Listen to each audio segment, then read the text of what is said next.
नमस्कार विद्यार्थी मित्रांनो, स्पर्धा परीक्षा नॉलेज या यूट्यूब चॅनलवर तुमचे स्वागत आहे.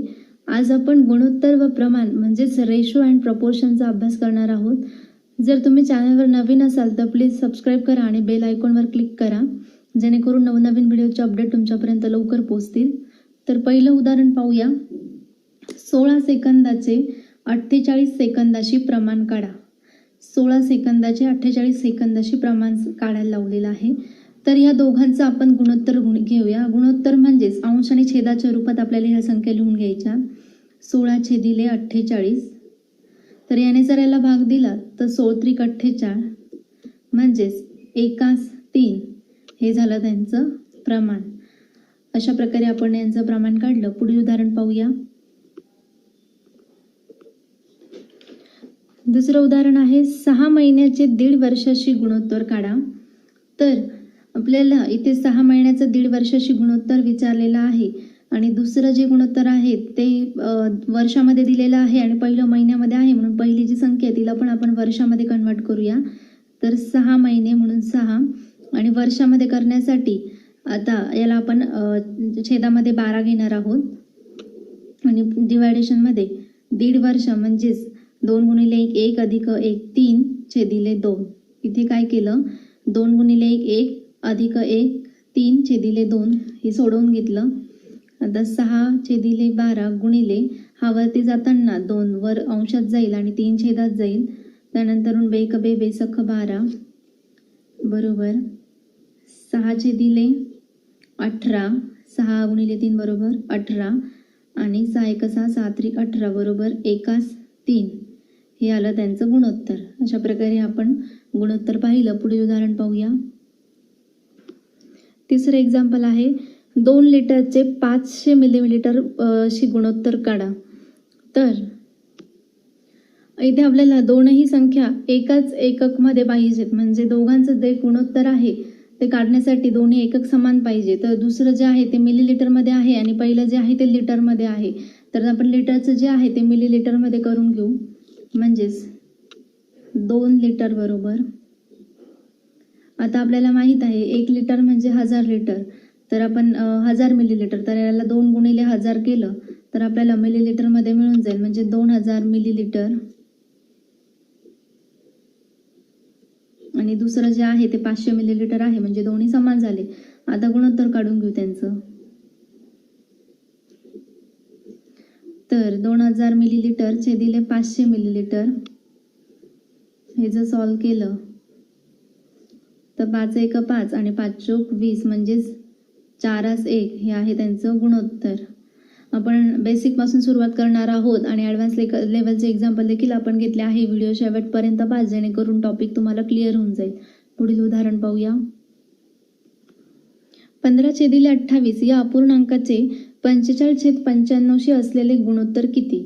तर अपूर्णांकाचं गुणोत्तर सांगितलेलं आहे ते लिहून घेऊ. 15 छेदिले 28 या अपूर्णांकाचे 45/95 असलेले गुणोत्तर विचारलेलं आहे. सॉरी, इथे 45 छेदिले हे आहे 49 आहे. तर इथे देखील 49 येईल. आता यांचं गुणोत्तर काढण्यासाठी आपण अंश आणि छेदाच्या रूपात लिहून घेऊ. 45 छेदिले 49. आता 15 छेदिले 28 गुणिले हा जो छेदातली संख्या आहे ती इकडे व्यस्त केली तर 49 छेदिले हा 45. तर 15 1 30 15 त्रिक 45 7 चौक 28 आणि 7 7 49. तर 7 छेदिले 4 गुणिले 3 म्हणजे 7 छेदिले 12 हे आलं आपलं गुणोत्तर. पुढील उदाहरण पाहूया. जर 0.75 गुणोत्तरास x गुणोत्तरात 5/8 असेल तर x बरोबर किती? तर उदाहरणात ज्या चारही संख्या दिलेल्या आहेत त्या सगळ्या संख्या प्रमाणात आहेत. तर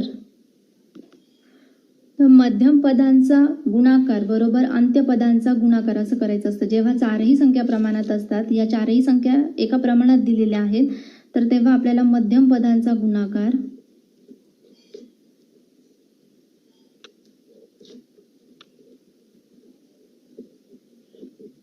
बरोबर अंत्यपदांचा गुणाकार करायचा असतो.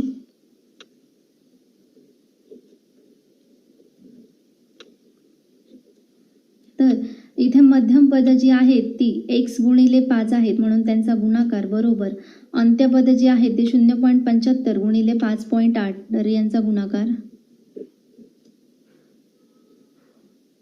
0.75 गुणिले 8 ही दोन्ही अंत्यपदे आहे 0.75 आणि 8 आणि ही मध्यम पदे आहे दोन्ही x गुणिले 5.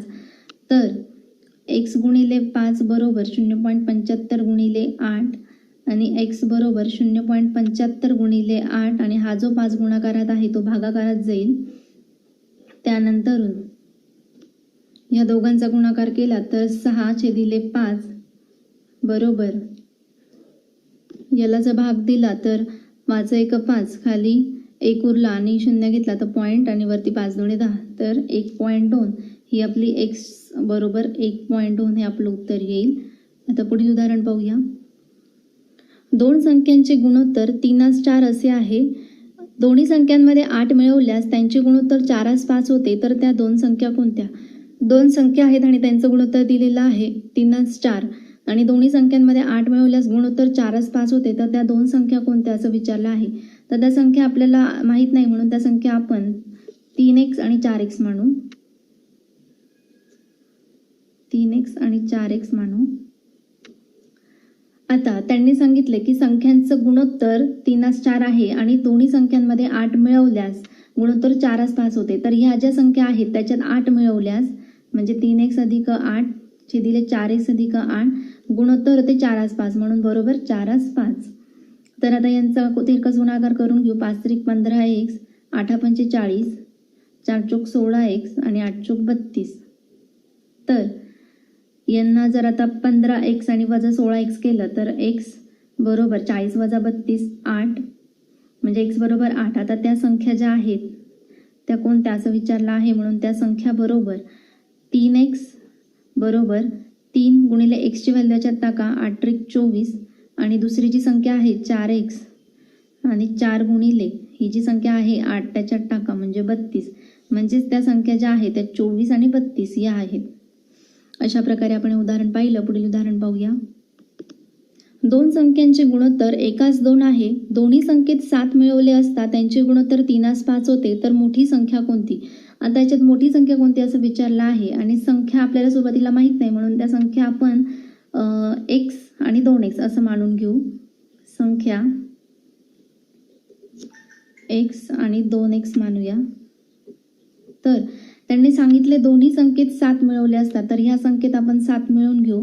x छेदिले 7 गुणोत्तरात ही संख्या 2x अधिक 7 बरोबर त्यांची गुणोत्तर आहे 3:5 म्हणून इथे लिहून घेऊ 3:5. आता यांचा तिरकस गुणाकार करूया. तर 5x अधिक 35 बरोबर 3 2 6x अधिक 7 त्रिक 21. तर 5x वजा 6x x बरोबर 35 वजा 21 बरोबर 14. आता त्याच्यातला आपण पहिली संख्या आणि दुसरी संख्या काढून घेऊ. तर पहिली संख्या आहे ती म्हणजे x म्हणजेच x बरोबर काय आहे ते 14 आणि दुसरी संख्या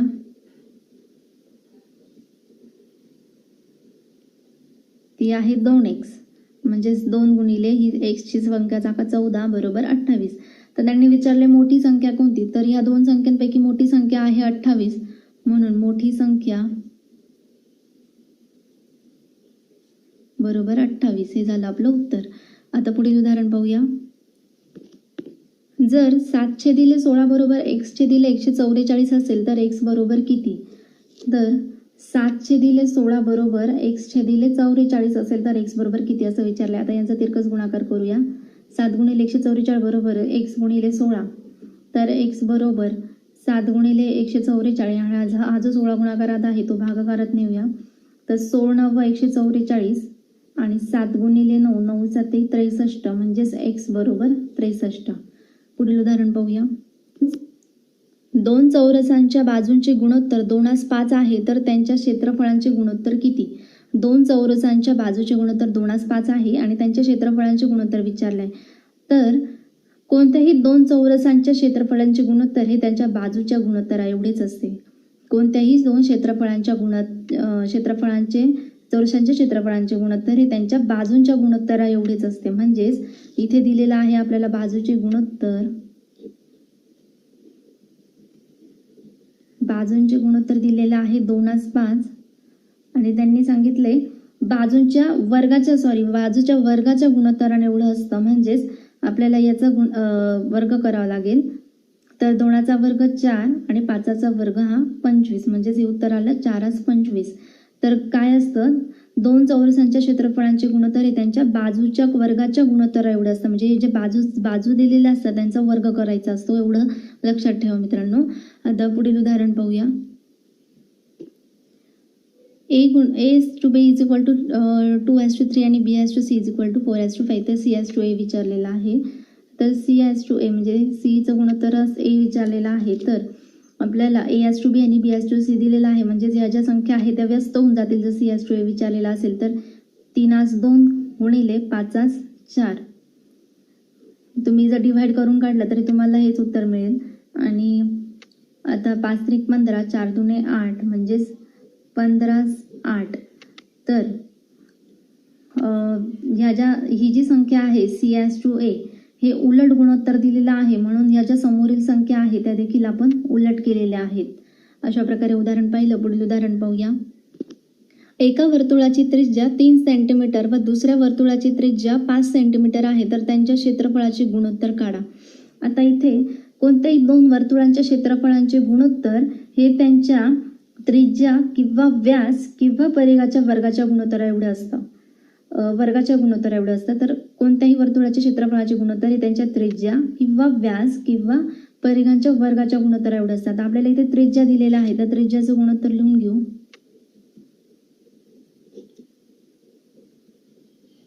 त्यांनी म्हटले की त्रिज्याच्या वर्गाच्या गुणोत्तरा एवढं असतात. आता 2 त्रिज्या दिलेल्या आहेत, एक म्हणजे 3 आणि दुसरी म्हणजे 5. तर त्यांनी काय म्हटलं की वर्गाच्या गुणोत्तराला, म्हणून त्यांचा वर्ग करून घेऊ. 3×3 = 9 आणि 5×5 = 25 म्हणजेच 9×25 हे त्यांचं झालं क्षेत्रफळाचं गुणोत्तर. पुढील उदाहरण पाहूया. 12x गुणोत्तर 27 या तीनही संख्या प्रमाणात आहेत. तर x बरोबर किती? तर 12/x आणि x/27 असं घेऊ आपण. त्यांनी म्हटले तीनही संख्या प्रमाणात आहेत. तर आता त्यांचं x बरोबर विचारलंय म्हणून 12×27 बरोबर x गुणिले x म्हणजेच x वर्ग. आता 12×27 केलं तर 324 बरोबर x वर्ग आणि याचंच वर्गमूळ काढलं तर x बरोबर 18. पुढील उदाहरण पाहूया. दोन संख्यांचे गुणोत्तर 2:3 आहे व त्यांच्या वर्गांची बेरीज 468 आहे. तर त्या दोन संख्या शोधा. आता त्या संख्या माहित नाही म्हणून एक 2x आणि एक 3x मानू.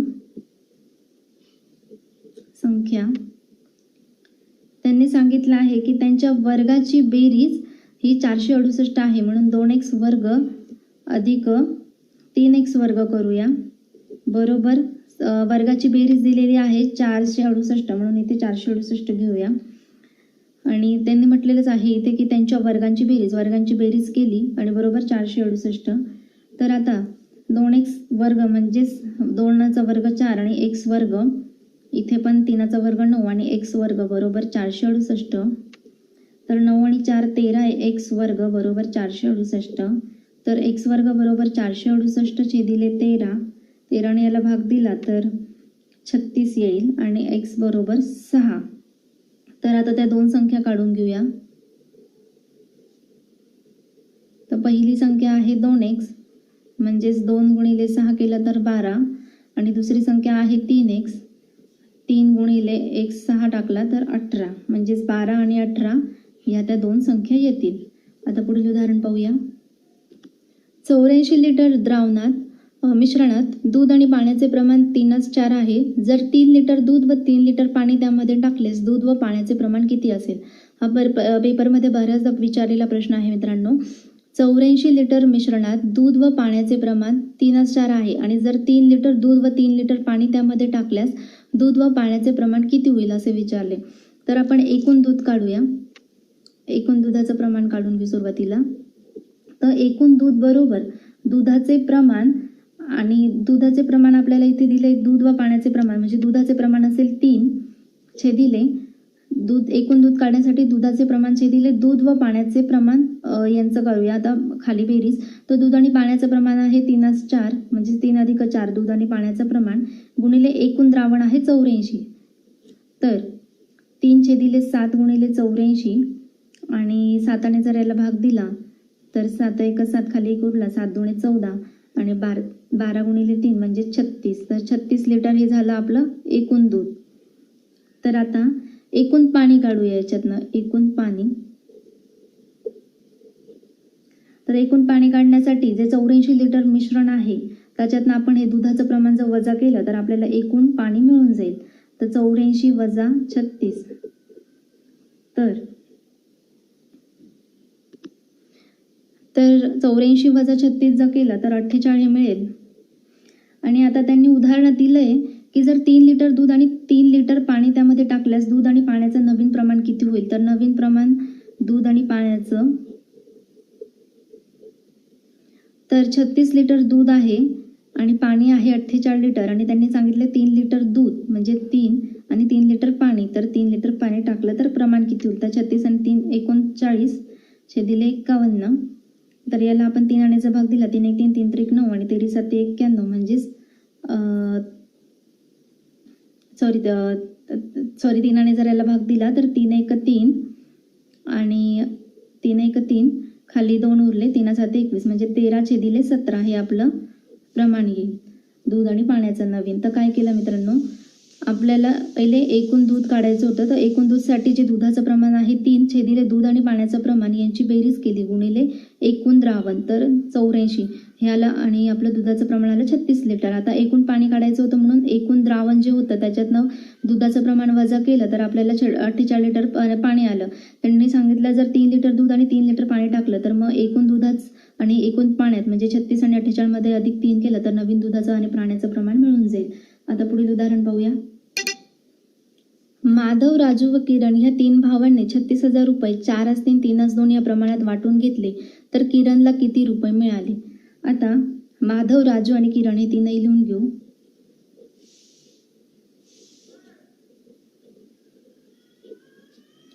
त्यांनी सांगितलं की त्यांनी माधव, राजू आणि किरण यांनी जे त्यांचं जे प्रमाण आहे पैसे वाटण्याचं ते इथे लिहून घेऊ. 4:3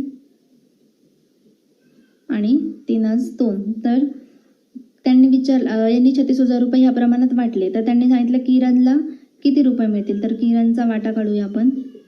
किरणचं प्रमाण आहे 2 छेदिले या तिघांची आपल्याला बेरीज करावी लागेल 4 अधिक 3 अधिक 2 आणि गुणिले हे 36,000 रुपये गुणाकारात. तर 4 आणि 3 7 7 आणि 2 9 गुणिले 36,000 तर 9 चोक 36 4,000 4,000 गुणिले 2 केलं तर 8,000 रुपये हा झाला किरणचा वाटा. अशा प्रकारे उदाहरण पाहिलं. पुढील उदाहरण पाहूया. 2 संख्यांचे गुणोत्तर 9:4 आहे. जर प्रत्येक संख्येतून 5 वजा केले तर नवीन गुणोत्तर 7:3 येते तर त्यातील लहान संख्या कोणती. तर त्या ज्या संख्या आहे त्या अनुक्रमे आपण 9x आणि 4x मानून घेऊ. तर त्या दोन संख्यांमधनं 5 वजा केले म्हणजे 9x वजा 5 छेदिले 4x वजा 5 नवीन गुणोत्तर येतं ते इथे लिहून घेऊ 7:3. तर तिरकस गुणाकार करू 9 त्रिक 27 वजा 5 त्रिक 15 आणि 7 चोक 28 x वजा 7 5 35. तर इथे x राहिला 28 मधनं 27 गेले x वजा 35 अधिक 15 तर x बरोबर 20 आणि त्यांनी विचारली लहान संख्या.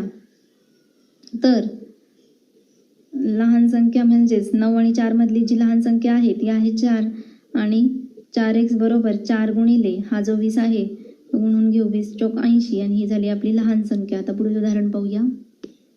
9 15 व 27 या संख्यांमधून x वजा केल्यास अनुक्रमे येणाऱ्या संख्या ह्या प्रमाणात असतील तर x ची किंमत किती. तर 9 15 आणि 17 या संख्यांमधून x वजा केल्यास येणाऱ्या संख्या प्रमाणात असतील असं दिलंय. म्हणजेच त्या संख्या कोणत्या प्रमाणात असतील तर a as to b बरोबर b as to c ह्याप्रमाणे त्या असतील. ह्या ज्या संख्या आहेत त्या A⁻B बरोबर B⁻C या प्रमाणात असतील. तर आता आपण इथे लिहून घेऊ. ए जी संख्या आहे ती 9 आणि त्यांनी म्हटले की येणाऱ्या संख्यांमधून x वजा करायचा. तर 9 वजा x आणि b ची संख्या आहे 15 वजा x बरोबर b ची संख्या आहे 15 वजा x आणि c ची संख्या आहे 27 वजा x. तर हे झालं A⁻B बरोबर B⁻C. तर हे जर पाहिलं तर काय होईल A⁻B बरोबर B⁻C म्हणजेच B² बरोबर इथे लिहिते मी A⁻B बरोबर B⁻C म्हणजेच B² बरोबर A × C. B² बरोबर A × C. तर B आहे आपल्याकडे 15 वजा x. मग इथे घेऊया 15 वजा x वर्ग बरोबर A × C म्हणजे 9 वजा x गुणिले C म्हणजे 27 वजा x. तर आता याला आपण सॉल्व करू. तर a - b² आहे a² - 2ab + b². a - b² बरोबर a² म्हणजे 15चा वर्ग तो होईल 255 मायनस 2ab म्हणजेच 2 गुणिले 15 × x म्हणजे 15 दुने 30x आणि अधिक b² म्हणजे x². आता याला आपण सॉल्व करू. 9 गुणिले 27 होता 243. त्यानंतर वजा 9x नंतर ह्याचा गुणाकार करू वजा 27x आणि हा वजा x x वर्ग. काय केलं 9 गुणिले 27 243 9 गुणिले x म्हणजे वजा 9x आणि वजा 27 गुणिले 27x आणि वजा x प्लस x². तर आता x² हा घेतला वजा 30x आणि हा अधिक 255 हे असं एका फॉर्मॅटमध्ये आणू याला. नंतर 243 वजा 9 आणि वजा 27 वजा 36x आणि x वर्ग. तर आता याला जर सॉल्व केलं तर आता x वर्ग इकडे आणून घेऊ. वजा 30x हा अधिक होईल इकडे त्यांना अधिक 36x एका लाईनमध्ये आणतोय आपण एका फॉर्मॅटमध्ये. त्यानंतरून अधिक 225 वजा हा 243 बरोबर 0. तर x वर्ग कॅन्सल होऊन जाईल. त्यानंतरून वजा 30 आणि प्लस 36x म्हणजेच 6x आणि 225 वजा 243 वजा 18 बरोबर 0. तर 6x बरोबर 18 आणि x 18चे दिले 6 होईल 3 म्हणजेच x बरोबर 3 ही आली x ची किंमत. आता पुढील उदाहरण पाहूया. जर 2×3 3×4 या प्रमाणात असणाऱ्या 3 संख्यांची बेरीज 990 एवढी येते तर त्या संख्या शोधा. तर आता गुणोत्तर दिलेलं आहे इथे 2×3 आणि 3×4. तर त्यांनी म्हटलंय की ह्या तीनही संख्यांची बेरीज 990 एवढी येते आणि त्यातल्या संख्या शोधायला लावलेल्या आहेत. तर याच्यातल्या आपण संख्या लिहिताना आपल्याला याच्या संख्या पहिली संख्या काढूया आपण. तर पहिली संख्या येईल आपल्याला या तीनही संख्या विचारलेल्या आहेत बरोबर. तर पहिली संख्या घेऊया आपण 2 आणि खाली यांची तिघांची बेरीज केली तर 2 + 3 + 4 आणि त्यांनी म्हटले तीनही संख्यांची बेरीज येते 990 म्हणून गुणिले 990. याला जर सॉल्व केलं तर 3 आणि 2 5 5 आणि 4 9 गुणिले 990 9ने याला भाग दिला तर 110 आणि 110 गुणिले 2 होतात 220. आता त्याचप्रमाणे आपण दुसरी संख्या काढूया.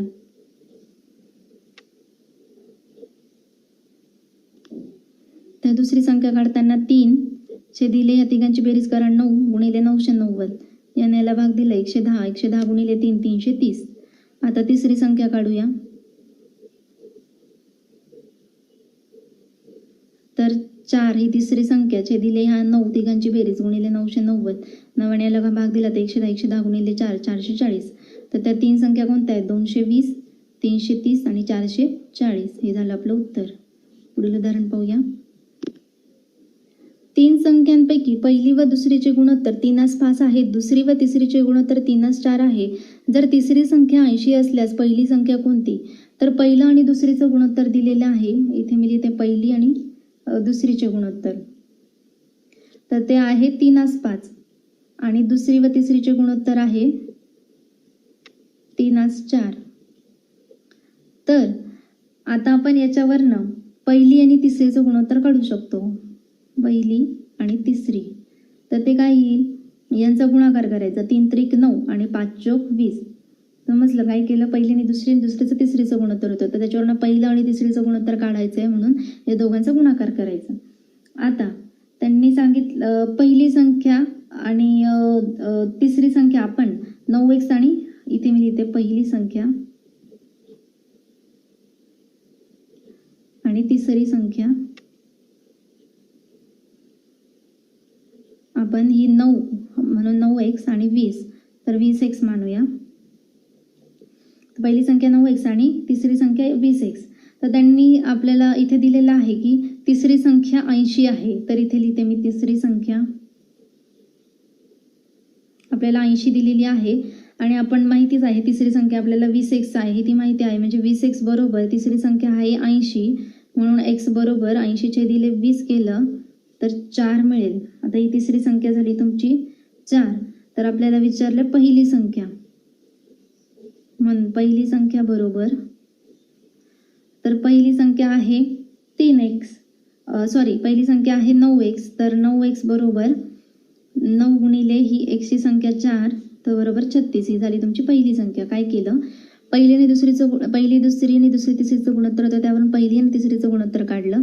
त्याच्यावरून पहिली संख्या 9x आणि तिसरी संख्या 20x मानली. आता तिसरी संख्या आपल्याला 80 होती, त्यावरून आपण ती तिसरी संख्या मिळवली, तर आपल्याला पहिली संख्या 9x म्हणजे 9 गुणिले 4 36 ही आली आपली पहिली संख्या. पुढील उदाहरण पाहूया. एका शाळेतली 10% मुलांची संख्या मुलींच्या संख्येच्या 1/4 पट आहे, तर त्या शाळेतील मुले व मुली यांचे प्रमाण किती? तर मुले जी आहेत ती आपण A मानूया आणि मुली ज्या आहेत त्या आपण B मानूया. तर त्यांनी म्हटलंय की मुलांची जी संख्या आहे ती मुलींच्या संख्येच्या 1/4 पट आहे, म्हणजेच मुलांची संख्या म्हणजे A चे 10% बरोबर B चे 1/4. तर काय म्हटलंय, मुलांची संख्या ही मुलींच्या संख्येच्या 1/4 पट आहे आणि मुलांची संख्या ही 10% दिलेली आहे, म्हणून A चे 10% काढलं. तर आता A गुणिले 10/100 बरोबर B गुणिले 1/4 आणि गुणोत्तर काढण्यासाठी मुले आणि मुली म्हणजे A/B म्हणजे 10 गुणिले 10/100 आणि A/B काढण्यासाठी आपल्याला 1/4 करू आणि ही जी संख्या आहे इकडे जाताना व्यस्त केली तर 100/10 होईल आणि याने जर याला भाग दिला तर 2×4 आणि 2×5=10, 50/10=20 म्हणजेच 5×2 आणि त्यांचं गुणोत्तर आहे 5×2 A/B म्हणजे मुले व मुली यांचं प्रमाण आहे 5×2. काय केलं, एका शाळेत 10% मुलांची संख्या म्हणून इथे A चे 10% आणि मुलींच्या संख्येच्या 1/4 पट म्हणजे B चे 1/4 केलं. तर A × 10/100 बरोबर B × 1/4 आणि A/B चं गुणोत्तर काढलं म्हणजेच 1/4 आणि हा इकडे जाताना व्यस्त केला तर आपल्याला मुले आणि मुली यांचं प्रमाण मिळून जाईल. अशा प्रकारे आपण गुणोत्तरवरचे सर्व उदाहरण पाहिले आहेत. जर तुम्हाला व्हिडिओ आवडला तर प्लीज लाईक करा आणि चॅनलला सबस्क्राईब करा. थँक्यू.